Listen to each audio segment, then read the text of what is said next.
18 de junio del 2020. ¿Qué tal? Muy buenos días. Bienvenidos a su programa Contacto Directo. Empezamos revisando algunas de las noticias destacadas a esta hora. Mientras se registran casos de corrupción en los hospitales del IES, el sistema de fondos de esta entidad está en grave peligro de colapsar. Así lo considera la Mesa de Estudios de la Seguridad Social en un informe. Y este organismo, que está integrado por la sociedad civil, alerta a las autoridades de la necesidad de tomar acciones urgentes para evitar que en el corto plazo se afecte el pago de pensiones. La situación financiera del Instituto Ecuatoriano de Seguridad Social se agrava cada vez más. Un grupo técnico e independiente, conformado por expertos integrantes de la Mesa de Estudios para la Seguridad Social, preparó un informe al respecto. Revela que el modelo de aseguramiento bajo el régimen de capitalización de fondos se encuentra en grave peligro de colapsar. Los principales fondos previsionales se van reduciendo a causa del incumplimiento de los gobiernos en las contribuciones que determina la ley, las afectaciones en los ingresos y en los egresos producto de leyes antitécnicas, inconsultas y clientelares. Los fondos de la seguridad social cada vez se han venido disminuyendo y en este momento ya no solamente es una cuestión de disminución y de agotamiento de los fondos, sino también ya entramos en un problema de liquidez. Estimaríamos que si no se hace algo en estos momentos, alcanzaría para pagar pensiones hasta septiembre, quizá octubre. A eso se suma que en el año 2012 el pago de pensiones representaba un gasto de unos 1.600 millones de dólares, mientras que en 2020 se han presupuestado más de 4.000 millones. Es decir, que actualmente se necesitan más recursos para pagar a los jubilados. Sin embargo, según datos del Ministerio del Trabajo, más de 180.000 personas han perdido sus empleos durante la pandemia, por lo que dejaron de aportar al IES. Pero el grupo de expertos también ha detectado problemas con el Fondo de Salud.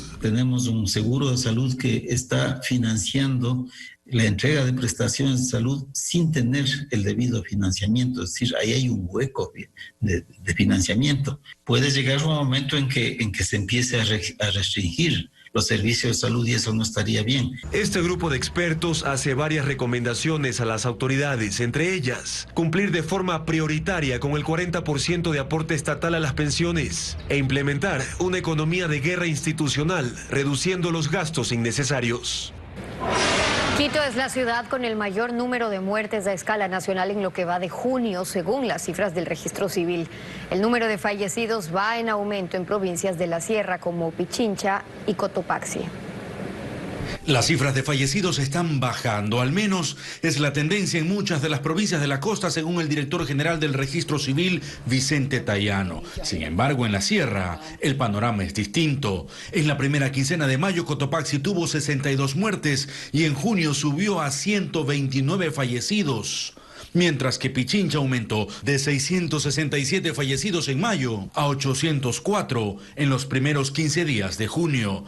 Tayano aclaró que estos datos no solo son por las muertes ocasionadas por coronavirus. Estas defunciones son por todas las causas de fallecimiento, dentro de las cuales están COVID-19, presunto COVID y sobre todo todas las otras causas de fallecimiento como afecciones respiratorias, enfermedades cardiovasculares, entre otras. En este comparativo, Quito es ahora la ciudad con más fallecidos. En las primeras 2 semanas de mayo tuvo 625 muertes y en junio ya llegó a 737. Eso la pone por encima de Guayaquil en este listado de decesos a escala nacional. El puerto principal reporta una disminución en las inscripciones de defunciones del registro civil. Pasó de 988 en mayo a 723 en junio. 30 más de los casos reportados en junio de 2019, mucho antes de la pandemia. Entonces vemos que estamos bastante cerca del promedio habitual en un escenario donde el COVID-19 pues obviamente no existía. Hay otras provincias en las que también se reportan menos fallecidos en este mes. En la primera quincena de mayo en Manabí hubo 531 muertes, mientras que en los primeros 15 días de junio bajó a 299. En Guayas se registró la mayor disminución de casos. Pasó de 1.276 fallecidos en mayo a 849 en lo que va de junio. Son vidas que perdimos, más allá de frías estadísticas. La actualidad, los protagonistas, el análisis y la información. en Contacto Directo. Revisemos quiénes son hoy nuestros invitados. Nos acompañará Vicente Tayano, asambleísta del PSC por Guayas. El coronavirus no solo amenaza la vida, también el bolsillo de la ciudadanía. El alza abusiva en tarifas de energía eléctrica por el gobierno se suma al brote de robos en gobiernos autónomos, hospitales del IES y del Ministerio de Salud.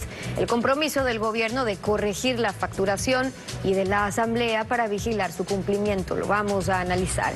Hoy también estará con nosotros Fernando Morales, concejal de Quito por el Movimiento Concertación. La denuncia por delincuencia organizada contra el alcalde de Quito y los personeros de la empresa de movilidad y obras públicas del Distrito Metropolitano. La Fiscalía investiga el desvío mediante autorización de subcontratos a una empresa vinculada. Lo vamos a examinar. Son las 7 de la mañana con 6 minutos. Mientras la pandemia levanta un oleaje de corrupción en la adquisición de insumos médicos y bioseguridad, el alza de las tarifas de luz por las empresas eléctricas levanta una ola de protestas ciudadanas. Vean lo que pasa. Sale una planilla de 1.700 y pico dólares en 3 meses. Yo pasé la pandemia en la costa, en Progreso, y ahora que vengo aquí a cancelar la luz me sale de 339 y la casa cerrada. Que uno tiene que pagar igualmente el valor que está aquí. Igual a mí me han regenerado $38.94, más el consumo de ahora que me tomaron la lectura, un total casi de $80. Entonces me dijeron que tenía que pagar para luego que me puedan revisar. Vicente Tayano, asambleísta por Guayas del PSC, Madera de Guerrero, bienvenido a Contacto Directo. ¿Qué tal, Estefi? Buenos días, gracias por el espacio. Un saludo para los ecuatorianos. Buenos días también. Según el artículo 15 de la Ley Orgánica del Servicio de Energía Eléctrica, Arconel se encarga de establecer los pliegos tarifarios. Ya se ha comprometido a que las empresas eléctricas tengan que revisar esta facturación que están reclamando, que ha sido impugnada. ¿Qué empresas lo harán? ¿En qué plazo? ¿Cuándo empezarán a devolver esos cobros en exceso?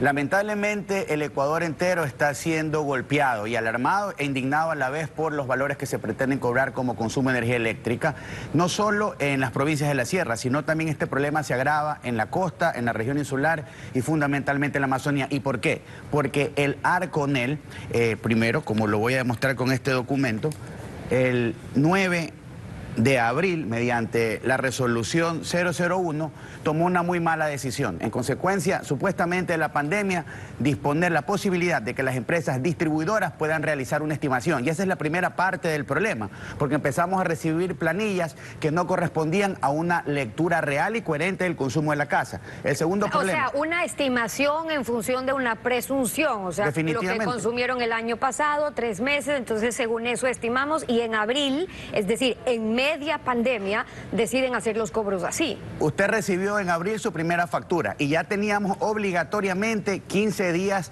de confinamiento como consecuencia del azote del COVID. ¿Y qué hicieron? Fueron a tomar los 6 meses anteriores para hacer un promedio. Meses en los que, por ejemplo, noviembre y diciembre, inclusive gran parte de enero, hay un gran consumo de luz, no solo por la Navidad, sino porque la época de calor llegó fundamentalmente a la costa. Primer problema porque la factura es cara e irreal. Y el segundo problema, la aplicación de un pliego tarifario que sí fue hecho el año pasado y que no fue hecho para condiciones reales como las que vivimos por el COVID. Hoy todos estamos en nuestra casa y desde marzo, al menos hasta mayo, fecha en que los semáforos empezaron a cambiar y la movilidad se movió relativamente, obligatoriamente estábamos en el hogar y era lógico, pues, y era obvio que íbamos a consumir más energía eléctrica, pero lamentablemente el Arconel, de manera irresponsable, muy cómoda, a pesar de que los reclamos empezaron los primeros 15 días de abril, no hizo absolutamente nada y luego usted ve lo que usted acabó de señalar, ciudadanos indignados, otros sin importar inclusive el riesgo de ir a la calle reclamando porque no pueden pagar la factura de luz. No solamente eso, sino que estamos viendo los problemas que surge además por la gente que está haciendo fila para poder reclamar estos abusos. Ahora, ¿cómo se explica que a una hora, cuando tienen que reconocer esos errores o esos abusos en la facturación, le pidan al usuario, bueno, pague y después haga el trámite para devolverle o para generarle una nota de crédito? Precisamente ese es el gran problema. El Arconel pretende que con esta resolución vamos a ponerla o calificarla amablemente como de medias tintas del día 16 de junio, la número 004, en los que reconocen el problema y hablan que a partir de 500 kilovatios hora va a haber una tarifa plana para todo el mundo de 10,5 centavos. ¿Por qué a partir del problema, Steffi? Como usted estaba en su casa y consumía más, llegaba a este umbral de los 500 kilovatios. Entonces, el siguiente umbral tenía prácticamente 30% más de costo, luego 50, luego 70, hasta llegar hasta inclusive al 600%, y en sector comercial, mediano, pequeño y en residencial. Por lo tanto, no es suficiente el hecho que vayan a una tarifa plana. Primero, tienen que derogar esa disposición que está contenida en la primera resolución a la que me referí, que habla de la estimación, porque la estimación es un robo. Y hoy ya el semáforo cambió, fundamentalmente donde está el problema. Quito, Guayaquil, tienen que hacer las mediciones. Segundo, hay ciudadanos que ya pagaron y tienen que emitir una nota de crédito. Y es absurdo ese argumento, paga y luego te devuelvo. No hay dinero para aquello. Y no es suficiente el hecho de que digan de que vamos a tener un plan de pago hasta 12 meses sin intereses. El Ecuador y el ciudadano, por ley y por sensibilidad, tiene que pagar lo que puede pagar y lo que ha consumido en función de una aplicación de un pliego correcto. En esa resolución a la que usted se refería del 16 de junio, es decir, recientemente el Ministerio de Energía informó que habían revisado ya el costo de las tarifas eléctricas, fijaron estas nuevas tarifas para el servicio de energía, y es una resolución de Arconel para los consumos. Por un lado, los que superan los 500 kilovatios hora y luego los que vayan a consumir menos de 500 kilovatios hora. ¿Cómo están? Bueno, es que luego, antes de los 500 kilovatios horas, encontramos a muchos que hoy se conoce como el pago a través de la tarifa de la dignidad. Y ahí se hablaba ya desde abril de un consumo de 4 centavos, pero ese es otro problema. Mire, los ciudadanos que pagan tarifa de la dignidad son los más pobres del país, los que llegan hoy, o antes, perdón, de esto, a pagar una facturación más o menos entre 5 y 6 dólares. Pero a ellos, inclusive, el propio Arconel ya los había perjudicado, porque para poder acceder a ese beneficio también hablaban de un promedio de los últimos 12 meses. Y usted, si un mes consumía más de eso, pues la gente pobre ya no tenía este beneficio. Reitero, aquí el directamente responsable de la metida de mano a la facturación del pueblo ecuatoriano en energía eléctrica es el Arconel, y es el que tiene que resolverlo. Esa resolución número 004 no resuelve el problema, simplemente abrieron el paraguas, están cubriendo su responsabilidad, y obviamente es un tema que tenemos que visibilizarlo y exigir. No dicen fechas, cuándo van a hacer las relecturas, porque el tema pasa. ¿Cuál es la solución? Que usted pague lo que tenga que pagar, y el único mecanismo es que haya una relectura en los medidores, que obviamente no son inteligentes y tienen que ir físicamente a hacer el trabajo. Entonces, lo uno es la relectura y luego las nuevas tarifas, porque cuando están haciendo esta diferenciación en los segmentos, cuando hablan de la tarifa de la dignidad, industrial, comercial, dicen los beneficios para todos estos segmentos se tienen que aplicar desde marzo pasado, es decir, desde que ya estábamos en medio de esa pandemia. Pero entonces, ¿cómo se va a aplicar con los cobros que ya se hicieron? Es que efectivamente, primero que la fecha tiene que estar clara, 16 de marzo, día en que inició el estado de excepción, hasta el último día, ha sido extendido 60 días más. Segundo, tienen que establecer el mecanismo. Si alguien pagó, deberá recibir una nota de crédito, y si alguien no ha pagado, y claro está, hay una decisión presidencial de no hacer cortes de luz, tiene que recibir una nueva factura y saber que va a pagar en función de un nuevo pliego tarifario que fue el establecido en la resolución del Arconel. Oiga, en medio de la pandemia, el gobierno ofreció no solamente que no le iban a cortar el internet a la gente ni los servicios básicos a nadie, pero se pudo revisar que en efecto eso se cumplió y no al contrario como lo que estamos viendo, es decir, que finalmente cuando hoy todavía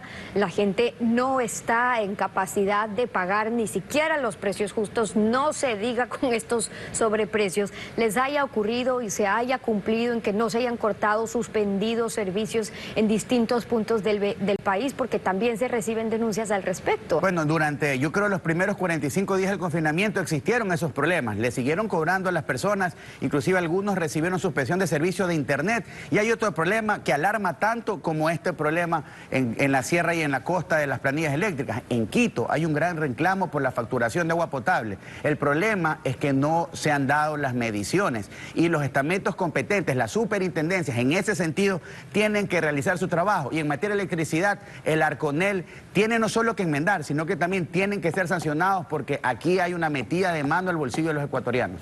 Desde hace unos 6 o 7 años quizás la Asamblea ha venido ignorando de cierta medida este asunto. Hace algunos años recordamos a asambleístas que reclamaban cuando estaban, por ejemplo, Galo Lara, incluso el mismo Dalo Bucarán. ¿Quién está vigilando ahora desde la Asamblea que no haya estos incumplimientos o abusos en la ley? Bueno, definitivamente tenemos que entrar, como usted lo dijo, Steffi, a realizar ese trabajo. Ellos creen que porque esto es un tema excesivamente técnico, es un tema denso y complicado, no solo el pliego tarifario, sino las competencias, no va a pasar nada. Porque mire, el Arconel estaba escondido tras las distribuidoras, por ejemplo, en Guayaquil, la eléctrica de Guayaquil o Cenel, cualquiera de las que están en la costa. Esas son las que reciben el reclamo y las que reciben las filas de las personas.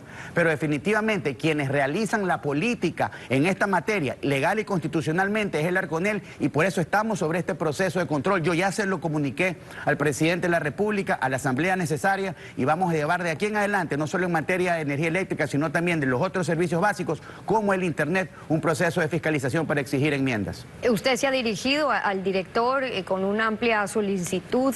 ¿Qué respuesta ha tenido sobre planteamientos como, por ejemplo, los que usted hizo? Incrementar los kilovatios que son asociados a la tarifa de la dignidad a nivel nacional, pero sin condicionar al historial de consumo, es decir, no perjudicar a la región insular, a la costa y a Oriente, sobre todo durante los meses de mayor consumo. No se diga ahora con este confinamiento obligatorio donde la gente está obligada a consumir más.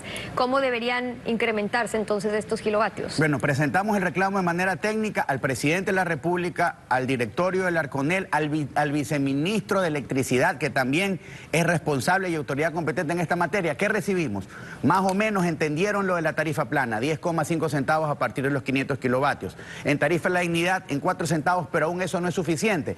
Tienen que eliminar esa presunción de los últimos 12 meses para que un hombre pobre pueda acceder en manera real a esa tarifa. Mire, simplemente en las actuales condiciones, desde noviembre hasta abril, en los meses de más calor, difícilmente un señor que vive en la costa va a poder acceder a ese beneficio, porque va a prender, aunque sea el ventilador, mucho más tiempo, y más aún en estado de confinamiento. Y con esta paralización, ¿qué pasó con la propuesta que se planteaba para disminuir la facturación, por ejemplo, de las pymes en un porcentaje, permitir diferimiento de pagos de consumo hasta 12 meses, que no existan algunos recargos? ¿Eso va a concretarse o se requiere alguna reforma legal o reglamentaria, o depende solo de Arconel? Ese es un tema importante, Steffi. Esta propia resolución establece que en el caso de las pymes hay 2 beneficios, no solo el plazo y cobro sin intereses, que es importante, sino también una reducción en uno de los conceptos que sirven para fijar la tarifa, que se llama demanda. Hay una reducción de 50% porque evidentemente ahí se consideró que habían estado paradas 3 meses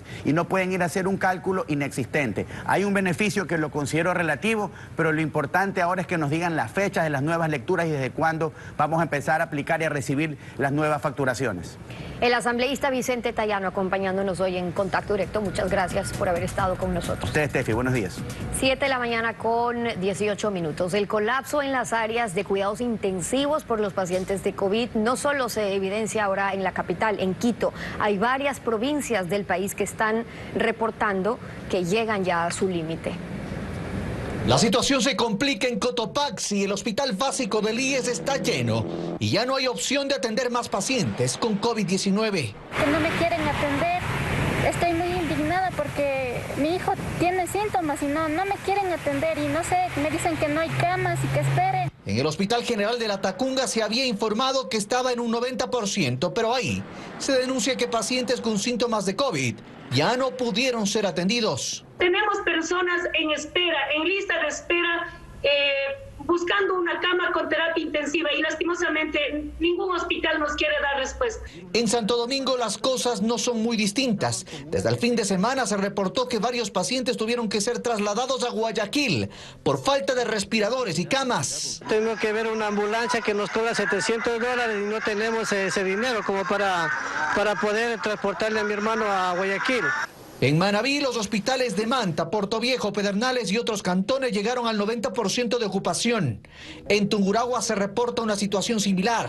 En el Carchi, la unidad de cuidados intensivos está también a su tope en cuanto al uso de respiradores. Y en Quito, las cosas no cambian y más bien se agravan. El alcalde reconoció que las unidades de terapia intensiva tienen un preocupante aumento en la demanda. Por ejemplo, en el hospital del IES Quito Sur están al límite. Son imágenes de este martes. El gerente reconoce la situación. Cerca de 438 espacios en el hospital y todos estaban totalmente ocupados. Y mientras en las calles el semáforo amarillo se vive así, en los hospitales el amarillo hace rato pasó a rojo. Cuando regresemos estará Fernando Morales, concejal de Quito, con la denuncia penal contra el alcalde de la capital y personeros de la empresa municipal de movilidad y obras públicas. Volvemos con eso. No se vayan.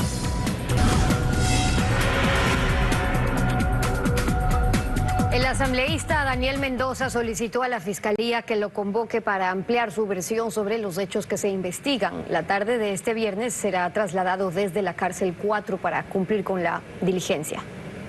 La instrucción fiscal por delincuencia organizada en contra del asambleísta Daniel Mendoza y 5 personas más avanza con varias diligencias. Este jueves deberán acudir a la institución financiera pública de la que se retiró 7.3 millones de dólares que eran para la construcción del hospital de Pedernales. También se citó al actual presidente del Consejo Directivo del IES, Jorge Guated, quien hasta mayo de este año presidía Ban Ecuador. Está convocado vía telemática para este 18 de junio a las 9 de la mañana. Mientras Daniel Mendoza, quien permanece en la cárcel 4 de Quito, quiere entregar más información sobre los hechos que se investigan. Solicitó a través de su abogada que se le permita ampliar la versión que dio inicialmente. Será trasladado a la Fiscalía General del Estado este viernes 19 de junio a las 15 horas.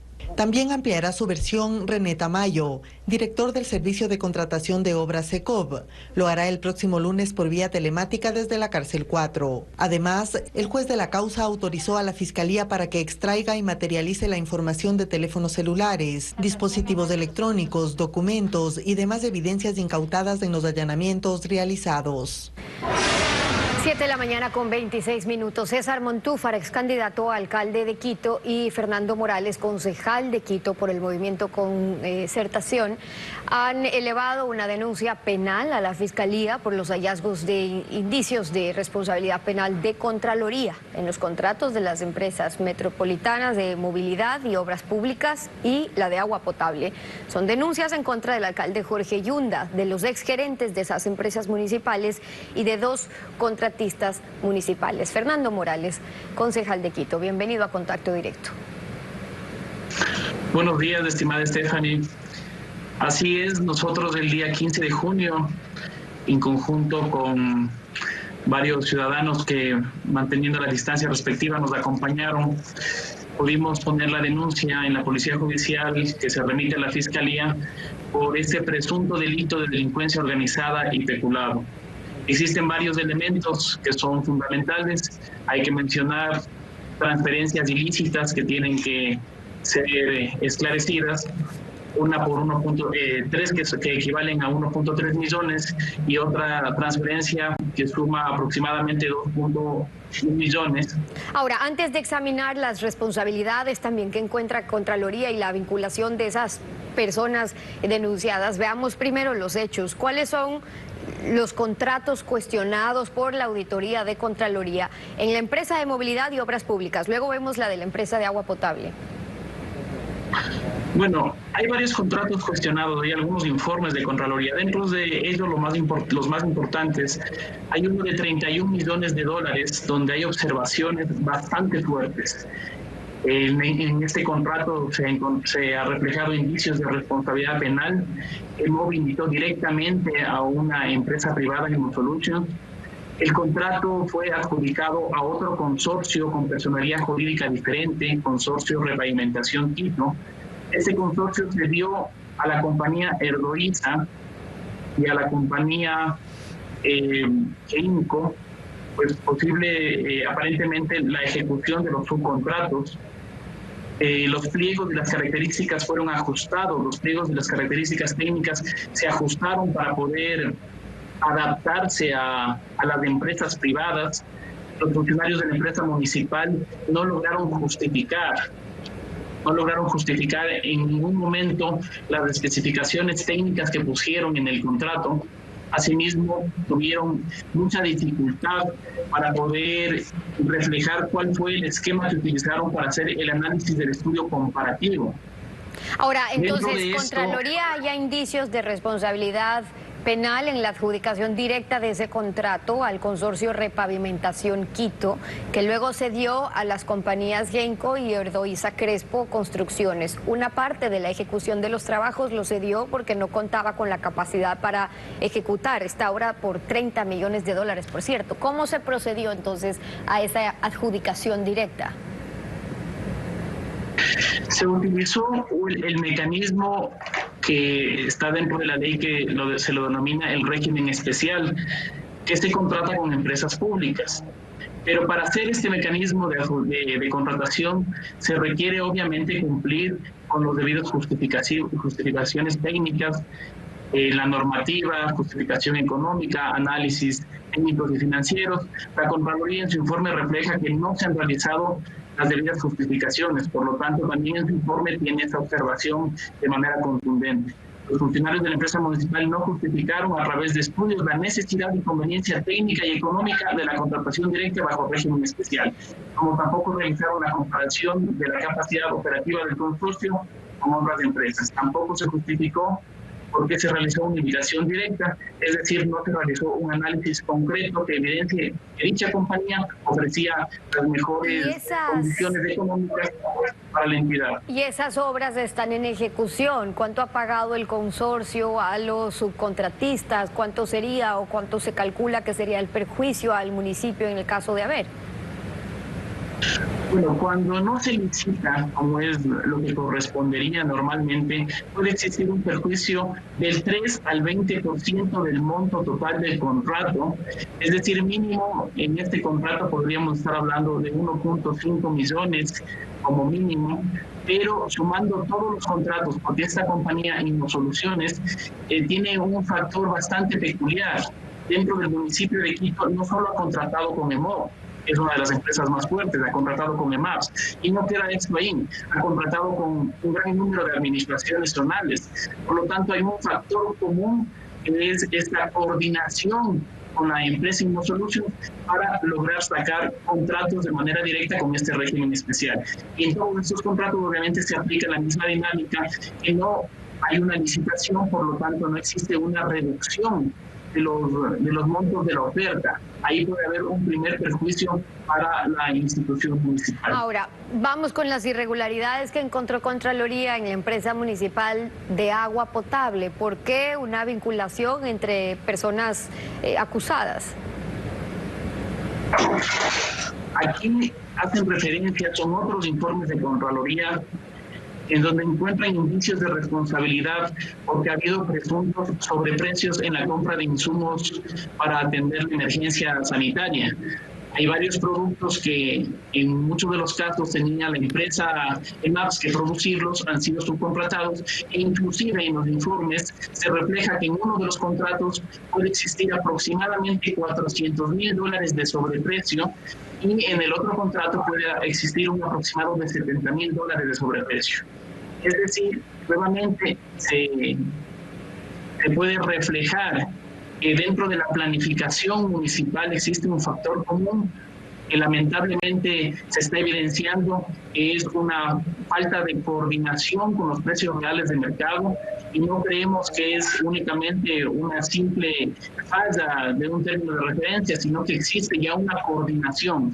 Existen funcionarios de alto nivel que son hombres y mujeres de confianza del alcalde que ingresaron en esta nueva administración municipal, que están ubicados en los puestos clave para justamente poder tener el control y la dirección de cada uno de estos procesos que estamos haciendo mención. Y por eso es que son graves estas denuncias. El alcalde Jorge Yunda ha advertido que oportunamente los demandará por denuncia temeraria, maliciosa. ¿Cuáles son esos elementos de convicción? ¿Esta auditoría de Contraloría, la indagación de Fiscalía podría descartar esos indicios de responsabilidad?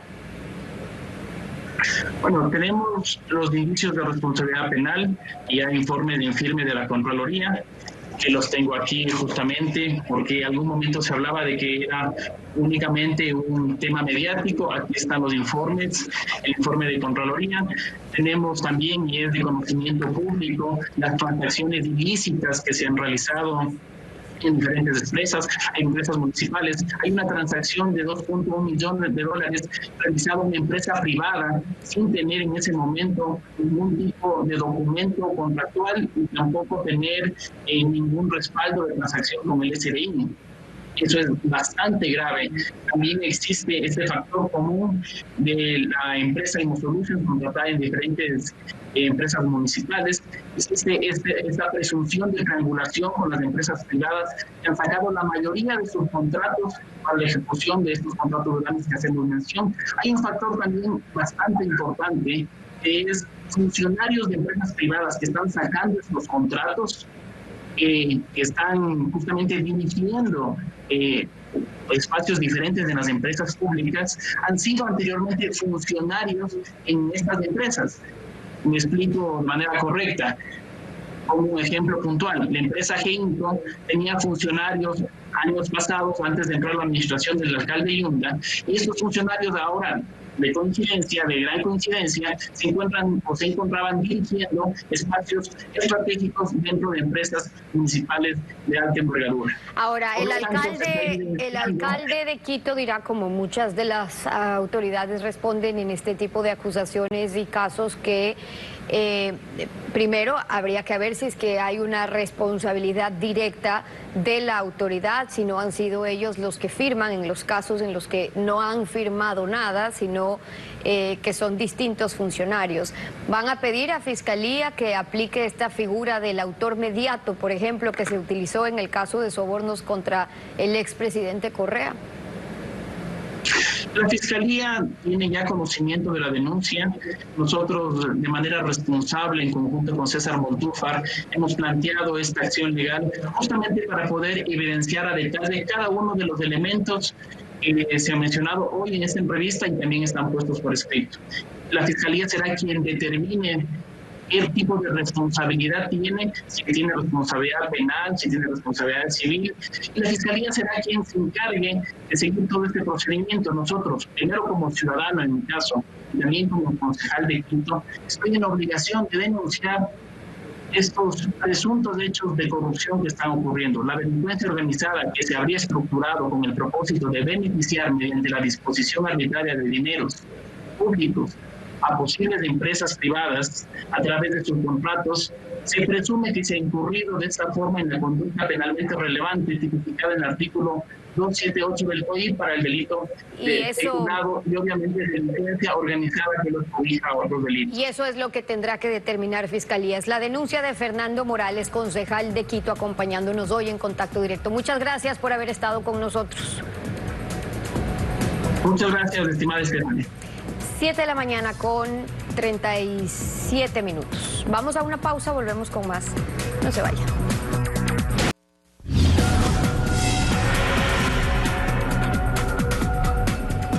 China enfrenta un rebrote del COVID-19 en su capital, Beijing. Solo en la última semana se han reportado 500 casos nuevos, pero las autoridades advierten que surgirán muchos más en los próximos días, pues el foco se centra en un mercado local que recibe diariamente a miles de personas. Multitudes llegan hasta los centros de diagnóstico de Beijing para practicarse la prueba de COVID-19. Temen haberse contagiado durante el reciente rebrote, aunque sin medir el riesgo en la aglomeración.